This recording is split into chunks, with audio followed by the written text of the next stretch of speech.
Welcome back to Between Two Racks with the Kilo Crew. This week's episode, another installment of Rapid Fire Q&A. So, let's kick it. Rapid fire, everybody ready? First question. When designing a mesocycle, how do you decide which strength qualities to emphasize? How do you prevent overlap or interference between them?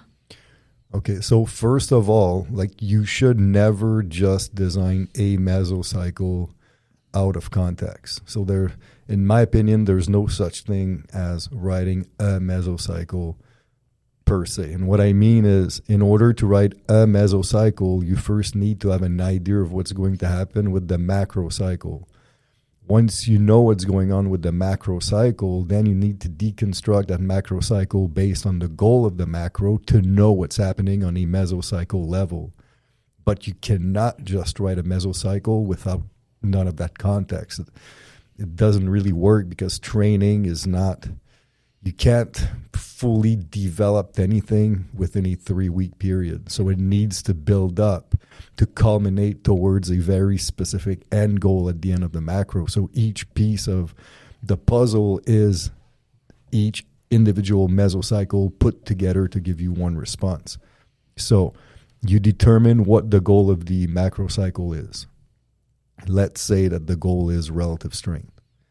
So now you know that in order to have a relative strength training response, the average of the mesocycle in terms of intensity should fall in between 85 or 90% of your 1RM on the intensity perspective. And then regarding associated to that intensity, then you need to decide which periodization model you're going to use. So am I using phase undulating? Am I using linear? So all of this will change the sequencing of the intensity selection of each mesocycle. And now based off of the intensity of each mesocycle, well, then you simply choose the strength quality associated to the targeted intensity. So let's say that in order to build my relative strength macro, my first mesocycle needs to be an intensity of 80%.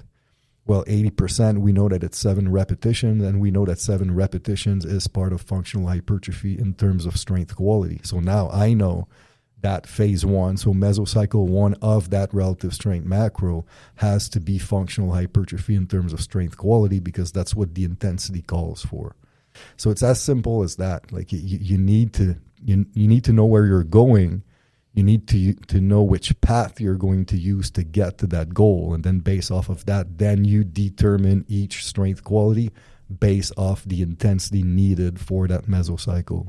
Yeah, I wonder if the person asking this question might not know as much of our system as one would. To me, this sounds very much like, and everyone, lots of coaches start here. I know I started here where you used the training methods. So you're like, I'm going to do the patient lifter method, and then I'm going to follow up with the Hepburn method. And cool, they're all great programs as a standalone, but without some level of continuity that brings them back together towards an overarching goal, you're never going to have the peak results that you would when you then, if you take a step back and say, okay, no, I'm actually just going to develop a macrocycle dedicated to that goal and make sure each mesocycle fits the totality of that macrocycle, so it's consistently building towards that end goal instead of, this is a good method and this is a good method, so why wouldn't these two methods go together to give me this goal? So, but I know most coaches start there. It's a very easy way to start. There's so many programs written like that, and it's the way programs are sold for so long because things sell better if they've got a name. So I get it, but it works in the short term. It's not a great long term plan. But the whole method thing to me is it's short sighted because for example, right, people are going to talk about the Tillo method, and they describe the Tillo method as the 7 times 3 to 5. Well, okay, I understand that Anthony Datillo liked doing 7 sets of 3 to 5, but that to me is not the Datillo method. It's just 7 sets of 3 to 5, and this fits at a specific point in time within my periodization model. So it's, to me, like Porrick was saying, I understand why it's enticing to start planning with methods in mind and just alternate methods at random. But that's just not how you're optimizing the training response. You need to dissociate yourself from that and really think long term and really understand that the intensity is it's what drives the stimulus.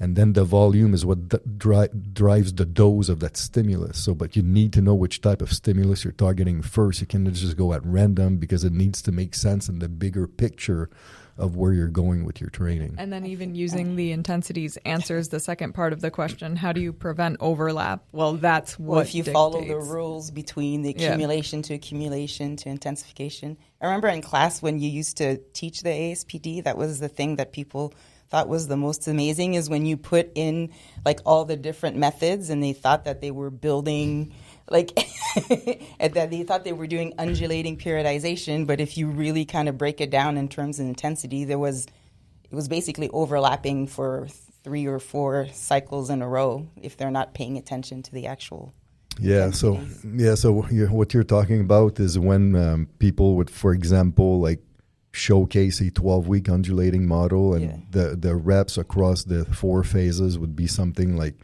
8, 6, 7, 5. Yeah.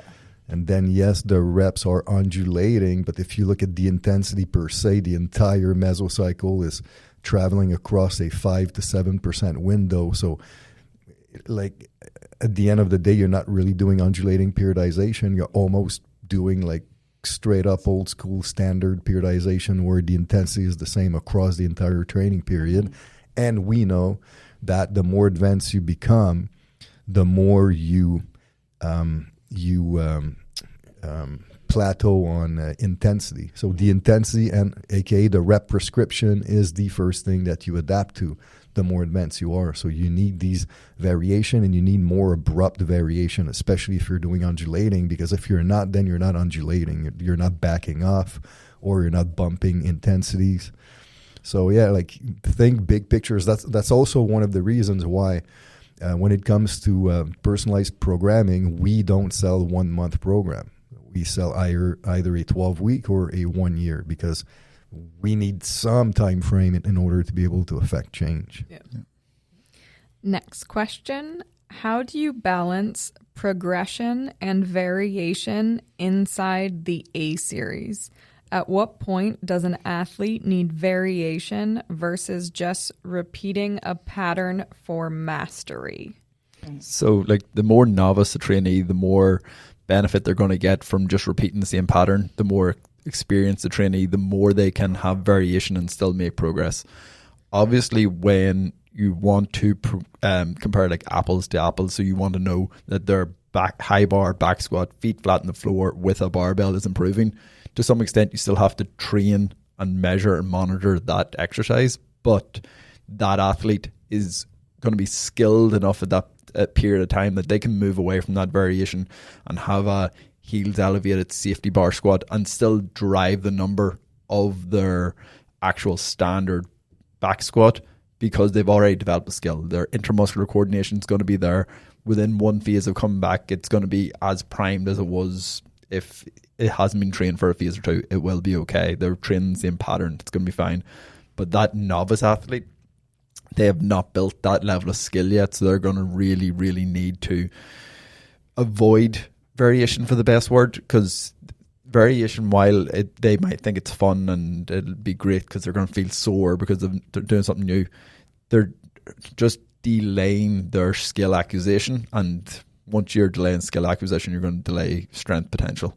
And that's why we put the variation in the B series. So you're still getting variation, but at least you're still like consistent with your A series pattern. Yeah, I think the training age is the most important factor, because the novice does need rehearsal and repetition with the same motor pattern to learn the skill and develop the intermuscular coordination.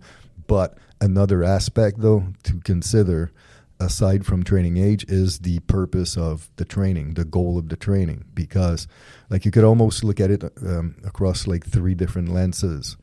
So if you're training for strength, well, then for strength, you might want to narrow down the exercise selection so that you can rehearse the main pattern you're trying to improve the strength on more often, at least especially during the intensification phases if you're doing undulating periodization, so you can rehearse the motor pattern that you're testing at higher loads. So the training is even more specific to the task. Whereas if you're doing hypertrophy and strength is not as big of a factor, then you can afford to have higher levels of variations of exercise selection, because we're not really looking to drive a strength response on a specific lift. We're looking to access a wide pool of motor units within muscle groups. So then a high variation of exercise might be beneficial. And then the third lens would be the athlete, where now you need to look at their short off season with the GPP in mind, where now you need a wide range of exercise selection to hit as many targets and small potential weak links in the kinetic chain of the athlete. Whereas as you're moving to the SPP, now you need to focus on exercise selection that favors either high force potential on the biomechanics of the trainee, or higher velocities if you're working on power. So the exercise selection at this point will be very, very specific to the task, which will exclude a wide range of exercises that you could otherwise do in the GPP. So athlete is one lens, hypertrophy, different lens, strength, a third lens. So you have to think about that as well. Yeah. Then even to build on the SPP or GPP to SPP idea, if you're looking at a very specific strength goal, but you have a massively long time frame, you can still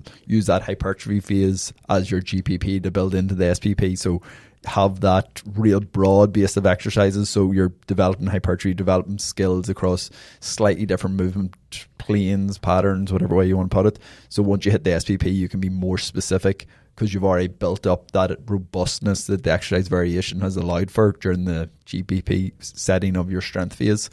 But that takes a longer time frame to be able to get that end peak, because you're not going to peak at the end of your GPP. It wouldn't be the right use of your time. So it depends on the time frame that you're dealing with that athlete or what their strength goal is. Going back to how, so this question was about A series, and we know that you guys always look at the A series in terms of strength ratios, making sure everything's what should be happening with the clients is, but in terms of watching the B series exercises, so I know we don't load them the same. We do more of the constant loading within the B series. There is more variation within that. What oversight, what are you watching in terms of numbers for B series progressions for clients? Well, okay, so the main, there's different avenues here, but the main thing is we look at the primary exercise and we look to see if there's one primary exercise that's limiting on a strength ratio perspective. Mm-hmm.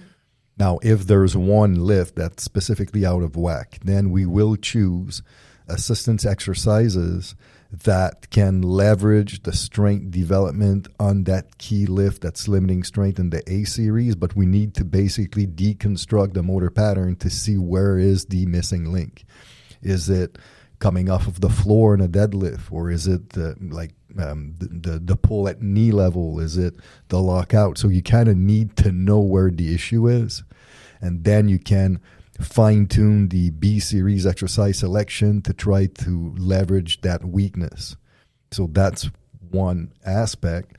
But then another thing is if the training age is a little higher and you've been using optimizing strength ratio protocols for a while and the trainee is pretty well balanced with the primary, then you can simply look at core B series exercises and now look at the strength ratio of these B series exercises and then train the ones that are greater limiting factors, because the whole saying of you are only as strong as the weakest chain in the link. Link in the chain. Link in the chain. Well, it works really well for this as well. Like you might be really well balanced with the primary, yep, but then you might realize that, let's say, I don't know, top range hip extension is a limiting lift or a limiting factor as opposed to mid range and bottom range. So although you have zero imbalance with the primary, you still have an imbalance in that strength curve. So why not optimize it? Which once that's optimized, instead of peaking one specific lift, what it can do, I'm not saying it will automatically, but now what it can do is because you're more balanced overall, now you can more easily improve everything else, like almost like at an equal fashion. Mm-hmm. So to me, it's like a bunch of layers that stems from strength ratio. Comprehensive program design. Yeah, that has all the E series. Yeah. And then there's the simple things like what the person's current mobility is. So if we know we want to train like bottom range of hip extension, but they don't have the ability to get into a seated good morning yet. So, all right, we can either do a standing or we can do a decline bench good morning. So there's more of a greater knee angle, a less acute knee angle. So there's less demands of getting into the bottom range, basically. The easiest way to explain that. Or if they lack hip extension, that their split squat variation is probably going to be a front foot elevated because on the floor version they can't keep that back leg straight enough to reach the full range. So just simple things that while we know we want a split squat variation or a bottom range of the strength curve for the posterior chain, we then have to address the movement limitations of that person within that exercise selection. Yeah, because that's a good point. Like whenever you're looking at strength ratio, so like for the split squat, for example, you cannot always assume that if a lift is weak is always necessarily because they're weak. Yeah. Like it might be a mobility issue.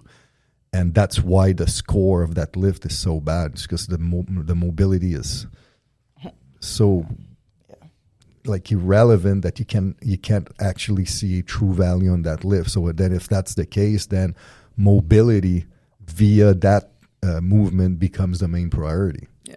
And then if you build that, then actually you can see the strength increase at a much faster rate. Yep.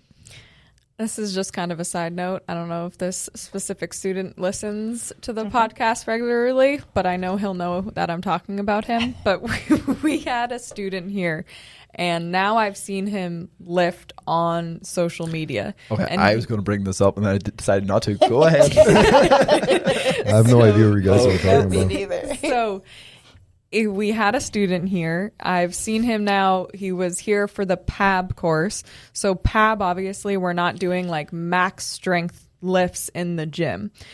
We're doing, let's say, a Z press on the floor. So he was here in the course, and this is kind of going to what you're saying. He's unable to perform a Z press sitting on the floor with 10-pound, 12.5-pound. It was 10-pound. Dumbbells. Which is a mobility issue, but at the same time, he can go bench 245 for reps. 325, pardon. So as coaches, obviously, and people do want to lift the weights. But to me now, seeing this, I'm nervous because it's more of like, that's a crazy imbalance due to mobility issues and strength within them. Like how would you handle that? For me personally, I would prioritize increasing his overhead strength, and most specifically overhead strength with a lack of support. So because I remember we regressed that to a seated unsupported overhead press, and he was still extremely weak. So that would have to take precedent over trying to drive strength levels, because while we can't say we know what's going on, I know it's not right. So I know something needs to be addressed there, and it's very easy to address it through strength training, but I would be avoiding training maximum strength and where he's currently very strong and really prioritizing where that glaring weakness is. Yeah, because it's overhead. Yeah, I wonder, is it really the overhead pressing the problem, or is it? So that's the thing. We don't know because we didn't see him do other overhead patterns, but we've seen a Z press to seated unsupported. And it was still better. Extremely weak. So it might be the lack of ability to brace and support his torso through space. Yeah. It might be like the hips. You might have tight hips, because some people just to sit in the Z press, they can't even sit properly and they rock back. Yep. You might have tight external rotators, which makes it so that the overhead path is like super out of whack, which makes it that it's really hard to press a lot of weight because your levers are not proper. But he's very efficient on bench because it's a simpler path. It's a more stable environment. He can drive with leg drive. But in my experience, discrepancies like this is injuries waiting to happen. That's like your football player who could only overhead press. Yeah. I say this because we care about you, mister. Okay, next question. Can you explain how you use the 90-degree principle when matching push-pull exercises across an upper or lower body session? Okay, so that person misunderstands the 90-degree principle because the 90-degree principle is a system that's only used with the upper body pressing movement. So the 90-degree principle has zero impact on lower body training. Okay, so I just want to be clear on that. Maybe he thinks it's the other 90-degree principle. Maybe. So it's strictly an upper body thing. And typically it's simply comparing like pressing angles with other pressing angles. And you make sure that within the same session or within the same training week, your pressing angles are trained across a 90-degree differential. But there are situations, like in PAB, for example, where we're trying to do what he's doing, the matching of push and pull. And if you're doing so now, the difference is that the 90-degree principle within the microcycle does not exist, but the 90-degree principle within the session is still a viable option. So you might be doing overhead on Monday as your primary and flat as your assistance. So now you have 90-degree within that one session. And then session 2, now you're doing incline press as the primary and decline as the assistance. So now what's going on in that week is you don't have the 90-degree principle within the week because you're going from overhead to incline, so that's not 90 degrees. But you have all 4 angles within the week. So now you're training everything. You're not saturating anything, but at least you're training everything. So it might not be the same impact on the strength response, but it's a really, really good option for trying to create a more balanced upper body structure. And now what you do when you have the 4 pressing angles within the week is now you can actually match the pressing angle to a pulling angle to have a perfect balance between agonist pushing and agonist pulling. So if I'm doing an overhead press, which is a vertical push, I can do a pull down, which is a vertical pull. If I'm doing a flat press, which is a horizontal push, I can do a seated row, which is a horizontal pull. If I'm doing an incline press, which is an incline press, I can do a lean 45-degree pull down, which is an incline pull. And then if I'm doing a decline press, which is a decline angle, I can do a bent over row where my torso is like 30 degrees from the floor, where now I'm mimicking the decline angle of the humerus to the torso. So now we have a great balance between push, pull on each and every pairing across the entire week with our 4 pressing and 4 pulling movements. There's that. There you go. When would you choose a parallel periodization model over a phase undulating one, especially for clients who train 4 times per week? Yeah, I don't think the training frequency has any impact on this. I mean, it could, but to me, it wouldn't be a main factor. Choosing parallel between undulating. First of all, undulating is a byproduct of phase potentiating. And parallel is a completely different model. So parallel periodization is a model where you're training multiple quality all at once at equal representation. So this would be good with athletes or weekend warrior type trainees that are somewhat novice at training and they want to improve a lot of quality real quick to be potent for the upcoming season of whatever sport they're doing. So let's say you have 3 months to get ready. You haven't done sports in a while. You enter like a flag football league, and now you want to get ready. And you haven't trained in a while. You haven't moved in a while. So now the thing is, you'll need to work on endurance. You'll need to work on speed. You'll need to work on mobility, and you need to work on strength. So these are 4 modalities.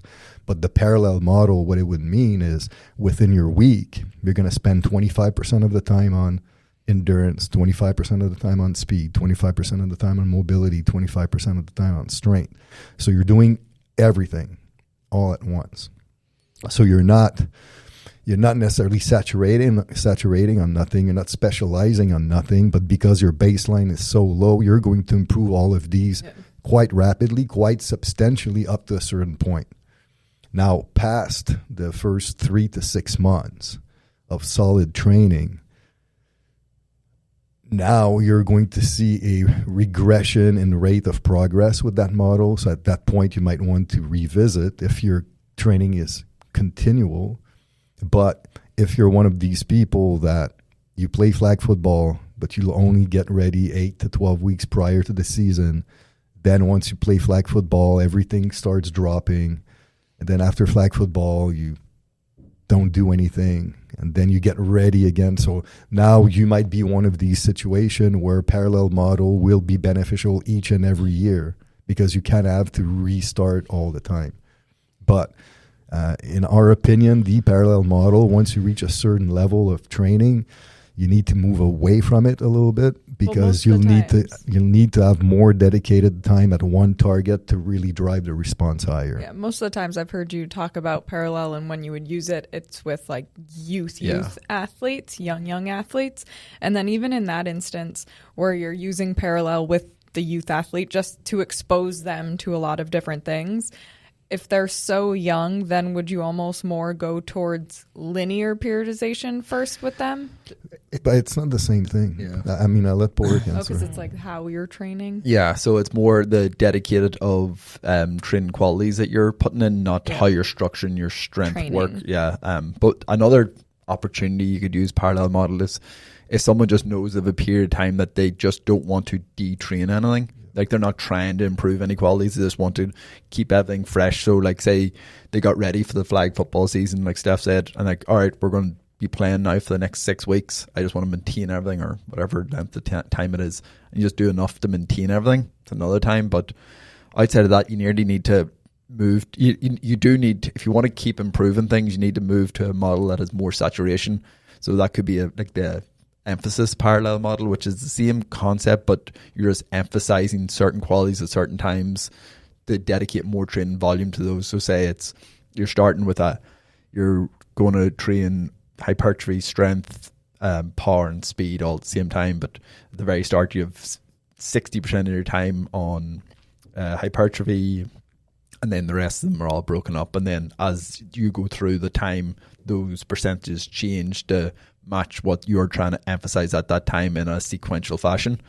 But a true parallel model that you're training everything in very equal amounts has very, very little application beyond that novice trainee or just trying to make sure nothing gets detrained. So just to make sure, like, don't lose your question, but just to make sure that the listener is not confused, it's like there's 3 main categories of periodization models. There's parallel, there's sequential, and there's emphasis. What we do, the majority falls within the sequential model. So within the sequential, then we have our linear, we have our wave, we have a phase undulating, daily undulating, blah, blah, blah, blah. We have all of this. But it falls under the sequential. Now, as you're going to parallel and emphasis, now it's a completely different system. So just making sure people understand that. And then like linear would also fall under sequential because you're sequencing things in a fashion that the phase previous is potentiating the next phase. And with those other types, are you still, like, is it still, because I hear you say other modalities other than strength, so say your mobility, whatever it is, are you still referring to the gym time? Well, that's where it gets complicated because a lot of the time it's not just the gym time when you're talking about like parallel and emphasis models, because it's a very encompassing terms. So it's your totality of training. Okay. So could you talk about only in terms of gym? Yes, if that is the only portion of training that they do, yes, we can emphasize it in the gym. We can do parallel in the gym, but if they have other modalities of training, that has to be accounted for within the periodization model. Like, and it gets tricky too, because you could kind of argue that the original daily undulating model, like the 1991 model, you could almost, in the world of strength training, you could qualify that almost as a parallel model. Yes. In the sense that the original, you have 1 day dedicated to strength endurance, 1 day dedicated to hypertrophy, 1 day dedicated to power. So you're training 3 completely different strength quality within the same week in the weight room. So this could almost be looked at as a parallel model. But us, the way we do our daily undulating model, it's essentially a slightly broken down, like sequential model, in the sense that we undulate only 2 strength qualities within the week. So it's not like as... So parallel would be how many things, like at least 3 or 4 that you're trying to do in 1 week? Like I said, the parallel model is a strength and conditioning, strength coach, sports performance, periodization idea about how do you periodize all of the aspect of training for athlete within a training week. So that's why we're talking about all of these things. So it's like a strength coach who works for a team and then who does all those things, as opposed to us who work in the private sector where we're just focused on... but that's something that I feel like should be almost like a topic on its own, but I'm just going to dive in real quick, is you could also, if you wanted to, use the parallel model for your Gen Pop clients who have a low training frequency and also have very low, not low. It's kind of like what I'm doing, conditioning, weight training. No. No. Dang it. Or have very, like I'm trying to say this in a non-derogatory way, but like have goals of low expectation. They just want to move. They just want to be active. They just want to be healthy and fit, but they don't have like a target load on a lift. They don't have a body fat percentage goal. They don't have a lean mass goal. Like they don't want to express their jackness. They just want to train and enjoy the process and be healthy. Yeah. Okay, so that's what I meant.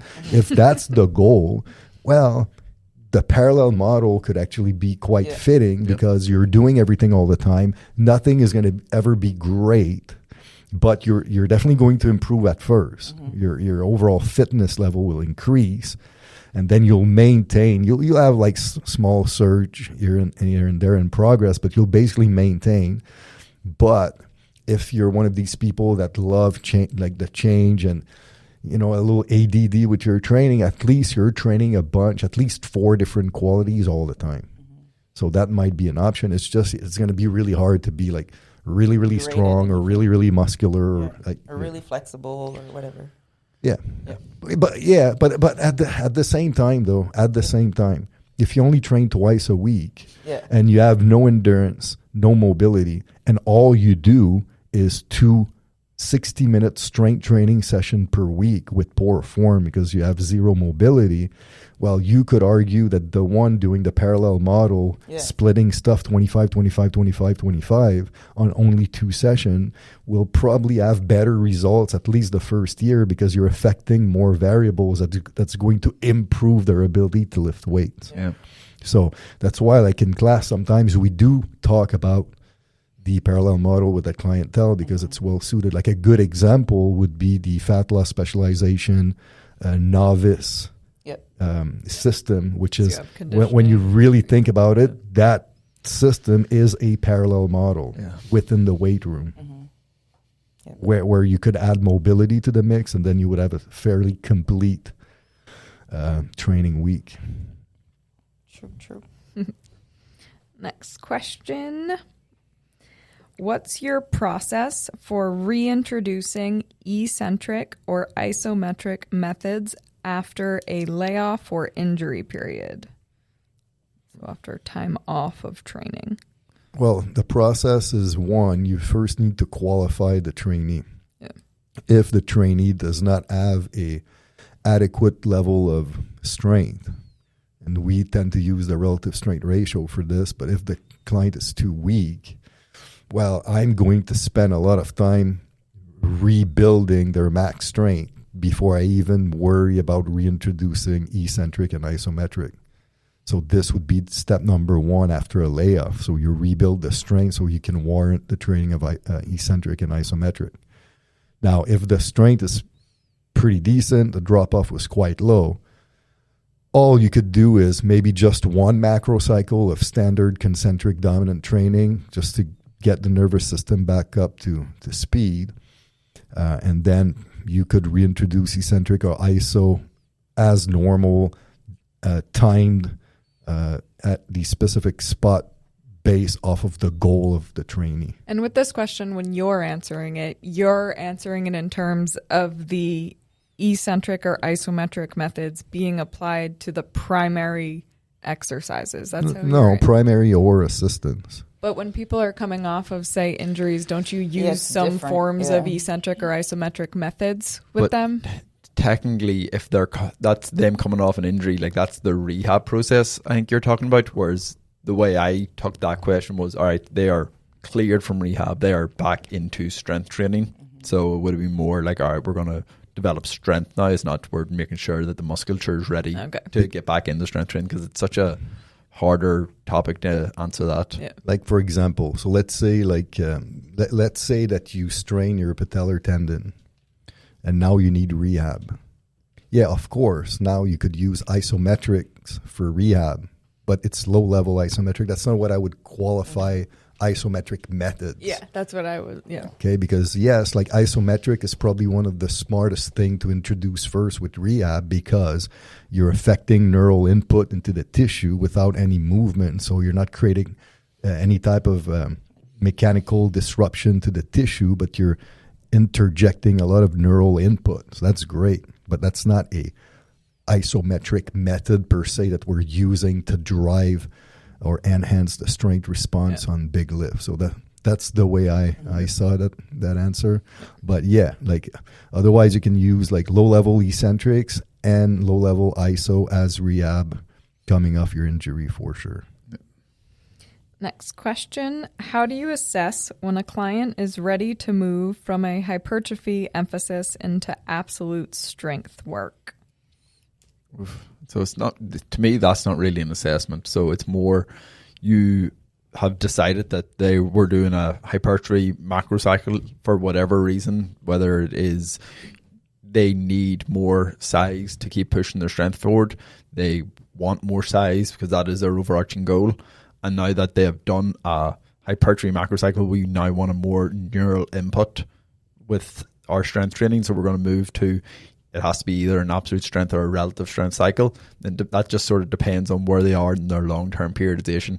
If it's very early on, moving from a hypertrophy to an absolute strength macrocycle makes perfect sense. It's a small jump. So it's probably, if they're early on in their long-term periodization, it's probably a low end of the hypertrophy macrocycle intensity. So it's probably in that 75 to 77% range.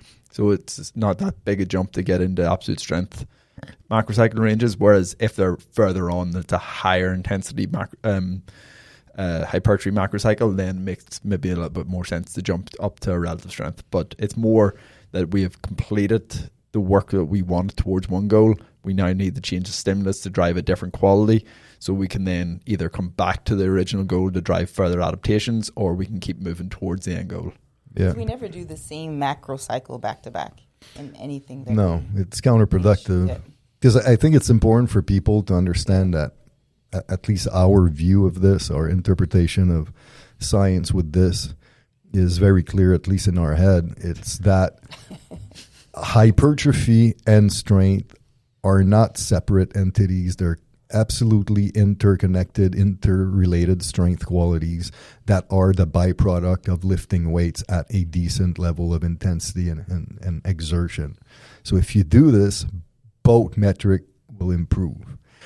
It's just that in the early stages of training, a larger percentage of your time should be spent on hypertrophy to leverage the whole training response mechanism. And then as your training age increases, now there should be a slight bias towards more strength work, because at this point in time, most of the architectural work has been laid out, and now you need to work on driving more neural components, like increasing intramuscular tension, rate coding, and all these types of things, which are very neural. And this is the only way you're going to truly affect the mechanism of strength and hypertrophy to a greater level. So for us, it's not like you're doing 12 weeks of hypertrophy, but sorry. Oh, Like We'll we've get an never E cursed rating. on here. now I don't even know of He curses all the time. Yeah, Okay. I do. We do. So now, oh my Lord, you I don't know if that's better. you did not gain as much muscle as we wanted. Hence, we're going to stick to another hypertrophy macro for 3 more months. This would be counterproductive. Yeah. Even if you did not reach the gains that you had set yourself to, you still will be better off switching strength quality to something that's more neural, and then come back to hypertrophy. Exactly. Because to keep doing with hypertrophy, you might gain a few more ounces of hypertrophy, but it's not going to be significant. Yeah. But if you switch to more neural learning components with your training for 3 months, and then you come back to hypertrophy, now you're better equipped to better leverage your hypertrophy training. So now, if you fast forward 6 more months, so 9 months after you started your first hypertrophy, you'll be bigger if you've done your 2 hypertrophy phases with 1 strength in between, instead of doing 3 back-to-back hypertrophy phases. Yep. Yep. So. I know you're going to hate this question, but and that's we're always assuming that this is someone who's training like 3-4 times a week, hard, whatever. If you have a client who's like misses all the time, trains like twice a week, I mean, you could probably just keep doing the same like hypertrophy, like intensity for more than a macro, 2 macros. I mean, because it's so hard because they're not training. No, but exactly. So you would never, I mean, for me, if someone's not training consistently, and like I would rarely give them the higher intensities because they don't have enough base. Yeah, I mean, listen, like I've been very lucky in my career. I didn't train a lot of these people that misses all the time. But I would say though that if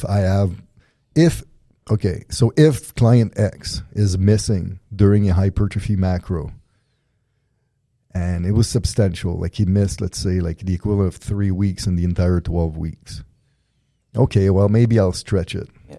But because it might just be a fluke. But if it's recurring, if you realize that this is what that client does, misses all the time, well, you know what? That client, I would do a parallel model like we discussed earlier. I was going to say that, yeah. I would train everything all the time because because it's almost like at that point, that clientele periodization becomes irrelevant. Yeah. Also, like even if they're consistent, but they only train twice a week, you would...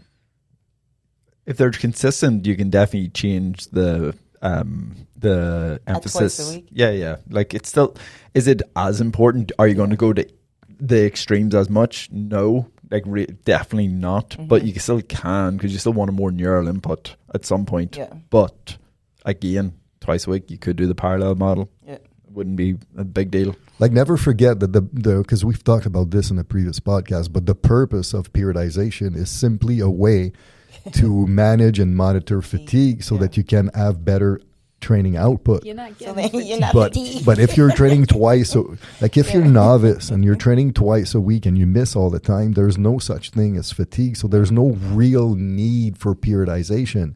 Now, when I say that there's no need for periodization, it does not necessarily mean that you should never change the rep. Mm-hmm. But but there's no need in building a super precise, we're going to do phase undulating and vary the intensity by 10% between accumulation and intent. Like that's almost like, it's almost counterproductive, to be honest. Mm-hmm. So you can almost use more of a low-grade linear model if you're only going to focus on strength training. Mm-hmm. Whereas if it's just like a general fitness person, the parallel model where, you know what, we're going to do like 25 minutes of strength. We're going to do like a 10-minute like high intensity interval at the end. We're going to do a little bit of FRC for 10 minutes, and then we're going to do, I don't know, some other thing. That's fine. Breathing. Box breathing. Periodized box breathing. It doesn't matter. You just need to find things that are going to make the trainee feel better, that are still going to improve their potential, at least make them better in the weight room. But like the whole like variation and complexity of periodization loses a lot of its aspects. I know this is we're going to wrap up this episode after this, but personally, I mean, the last 4 or 5 weeks for us has just been kind of all over the place in terms of like, we had courses on the weekends, we had people in town, we had a short notice trip. So a lot of my current mesocycle that I have been doing, I needed to change. So like we had on Fridays, because we missed Thursdays, we would just be doing our primary uppers with just trying to balance everything we have going on. And then it's been 2 additional weeks, Steph kept saying, you need a new program. And I was like, just copy, like give me the same program again. It's not worth it right now, because I know we're still working around a chaotic schedule. And I was still progressing myself. So I was just like, I'm going to stay with this until I know we're cleared ahead to change the program. Yeah. I mean, that's the thing, right? You plan, but a good coach will be able to adjust the plan accordingly. And because there's always going to be stuff in life, but you still need a plan of action. You still need to, I mean, a good example is, so we're in Fort Lauderdale. I know that I want to go to Reno. That's my destination. I don't know why I thought about Reno. This is an example. This is a hypothetical. I've never been to Reno, Nevada, but let's say I want to go there. Anthony Murillo's there. Oh no, he moved. He's in Dallas now. Anyways, so we're going to Reno. I know we are going to Reno. So we could do like, I don't know how to get there, but let's say we go north on 95, and then we go all the way to freaking Pennsylvania. Then we go 75 west, all the way. And we go across Indiana, like all the way. Then we go south a little bit. It seems like an annoying route, but let's say that's the plan. Okay. Seems like a super inefficient. But then 95 north at one point, like storm hits. Okay, well, we're going to change direction. That's fine. Yeah. But at the end, I'm still going to Reno. You still have the goal. Yeah. The goal is going to Reno. Yeah. But you would never start driving and say, I'm going to take a trip and I don't know where I'm going. I'm just going to drive. No, exactly. So I do that. So that's why even when I know that something is going to be chaotic, the frequency might be a little off kilter for a while, I'll still plan as if everything's going to work accordingly. And then based on what happens, you make the best adjustment possible for the time being, but never losing in mind the end goal of the macro and the time frame. And then once things get back to normal, forget about the past and move on. Like don't dwell on it. Go back to your plan and boom, let's keep going. Forget about the past. Let's move on. I'm sure you know the Mike Tyson quote. No? Maybe. Everyone's got a plan till they're punched in the face. Oh, yeah. No, exactly. But some people need to be punched in the face to activate the plan. That was a good installment of Rapid Fire Q&A. We covered about half the questions, so we have another episode to cover the rest of your questions. You have submitted. As of this Monday, Porrick is now officially married, but we hope so. We maybe have to do two takes here, and we'll cut in whatever one's appropriate. But this is filmed the week prior, so that will have been 2 days now. It will have. Yep. Yeah. And then get ready, because I know I keep mentioning it, our Black Friday sale is coming up. And then with that, we will also be releasing 2 new Train Heroic programs. So right now we have Intense City in Tempo Town, and now we will have Mass Avenue in Burnboro. We're sticking with the theme. We love our consistency here at Kilo. So get ready, trainkilo.com. Thanks for tuning in. Like, subscribe, give us a share. We'll see you next week.